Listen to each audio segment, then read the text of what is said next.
ഉച്ചയ്ക്ക് ഭക്ഷണം കഴിക്കാനായിട്ടേ ചോറ് വെച്ചു, ഉപ്പേരികളുണ്ട്, കൂർക്ക ഉപ്പേരിയുണ്ട്, കടല ഉപ്പേരിയുണ്ട്. പക്ഷേ ഒഴിച്ച് കഴിക്കാൻ വേറൊന്നും ഉണ്ടായിരുന്നില്ല. അപ്പോൾ ഞാനൊരു തക്കാളി രസം വെക്കാമെന്ന് വിചാരിച്ചു. അങ്ങനെ തക്കാളി രസത്തിന് ഒരു 4 തക്കാളിയും കുറച്ച് മല്ലിയിലയും കുറച്ച് ഒരു 4-5 എല്ലി വെളുത്തുള്ളി ചതച്ചതും കൂടി കുക്കറിലിട്ടു. വേഗമാവാൻ വേണ്ടിയിട്ടാട്ടോ.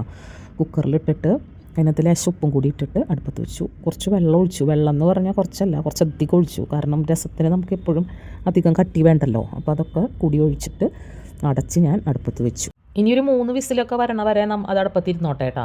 ഞാൻ മുമ്പ് എന്താ ചെയ്യാറെന്നറിയോ? മുമ്പ് ഞാൻ ഈ തക്കാളി കുരുക്കുരാങ്ങനെ അരിഞ്ഞിട്ട് ചട്ടിയിലിട്ടിട്ട് വാട്ടി എടുത്തിട്ട് അതിനകത്ത് വെള്ളം ഒഴിച്ചിട്ടാണ് രസം ഉണ്ടാക്കാറ്. എനിക്ക് തോന്നുന്നത് ഇത് കുറച്ചും കൂടിയും എളുപ്പമുണ്ട്, കുറച്ചും കൂടി വേഗം കാര്യങ്ങൾ നടക്കും.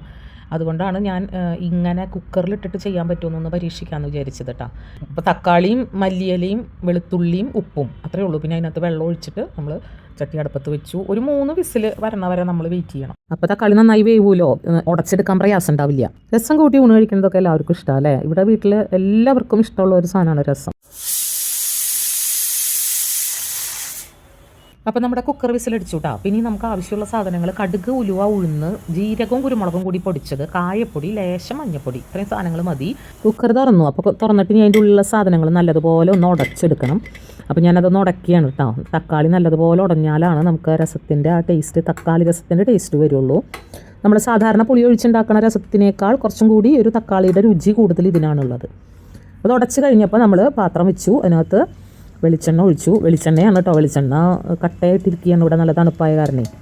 2 സ്പൂൺ വെളിച്ചെണ്ണ ഒഴിച്ചു. എന്നിട്ട് വെളിച്ചെണ്ണ ചൂടായി കഴിഞ്ഞപ്പോൾ അതിനകത്തേക്ക് കടുകും ഉലുവയും ഉഴുന്നും കൂടി ഇട്ടു. അത് പൊട്ടി കഴിഞ്ഞിട്ടാണ് ഒരു വെളുത്തുള്ളി ചെറുതാക്കി അരിഞ്ഞതും, ഒരു 2 കറിവേപ്പിലയും, ഒരു ലേശം മല്ലിയില നേരത്തെ അരിഞ്ഞു വെച്ചെന്ന് ഒരു ഇത്തിരി ഞാൻ എടുത്ത് മാറ്റി വെച്ചതാണ്, അതും അതിൻ്റെ കൂടെ തന്നെ 2 വറ്റൽമുളകും കൂടി മുറിച്ചിട്ട് അത് നന്നായി അതിൽ ഇട്ട് വെച്ചു. നമ്മൾ നേരത്തെ ഇട്ട് വെച്ച പൊടികൾ ചേർക്കുക. അതായത് കുരുമുളകും ജീരകവും കൂടി വറുത്ത് പൊടിച്ചത് 1 സ്പൂൺ വേണം. അതിൽ ജീരകം കുറവാണ്, കുരുമുളകാണ് കൂടുതൽ.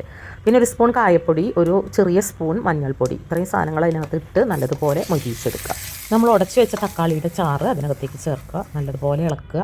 പിന്നെ തക്കാളിയുടെ പുളി മാത്രം പോരാ എനിക്ക്, ഞങ്ങളുടെ വീട്ടിൽ കുറച്ച് നേരി പുളി വേണം. അപ്പോൾ എന്ത് ചെയ്തു എന്ന് വെച്ചാൽ കുറച്ച് പുളിവെള്ളം കൂടി ഞാൻ ചേർത്തു. എന്നിട്ട് ഒരല്പം ശർക്കരപ്പൊടി കൂടി അതിനകത്തേക്ക് ഇട്ടു. ശർക്കരപ്പൊടി ഇടുന്നത് മധുരത്തിന് വേണ്ടിയിട്ടല്ല കേട്ടോ, പുളീനെ ഒന്ന് അഡ്ജസ്റ്റ് ചെയ്യാൻ വേണ്ടിയിട്ടാണ്. അപ്പോഴാണ് ആ രസത്തിൻ്റെ ശരിയായിട്ടുള്ള രുചി നമുക്ക് കിട്ടുള്ളൂ. അതിന് വേണ്ടിയിട്ടാണ് ശർക്കരപ്പൊടി ഒരു ലേശം ഇടുന്നത്. ഇനിയിപ്പോൾ അത് നന്നായിട്ടൊന്ന് തിളച്ചാൽ നമുക്ക് തീ ഓഫ് ചെയ്യാം. നല്ല ടേസ്റ്റുള്ള രസം തയ്യാറായിട്ടുണ്ട്. ഇനി വേറെ ഒന്നും ചെയ്യാനില്ല, ചോറെടുക്കുക. എനിക്ക് കുറച്ച് കൂർക്കോപ്പേരിയും കടലയൊക്കെ ഉണ്ട്, എന്നാലും രസം ഒഴിച്ചു കൊണ്ടുമ്പോൾ ഒരു പ്രത്യേക ടേസ്റ്റ് അല്ലേ. പിന്നെ നെല്ലിക്ക ചെത്തി ഉപ്പിലിട്ടതും കൊണ്ടാട്ടമുളകൊക്കെ ഉണ്ട് കേട്ടോ. അപ്പോൾ തക്കാളി രസം നിങ്ങളിങ്ങനെ തന്നെയാണോ ഉണ്ടാക്കാറ്? പറ്റും ഇഷ്ടമുള്ളവരൊക്കെ ഒന്ന് ഉണ്ടാക്കി നോക്കണേ. അപ്പോൾ താങ്ക് യു.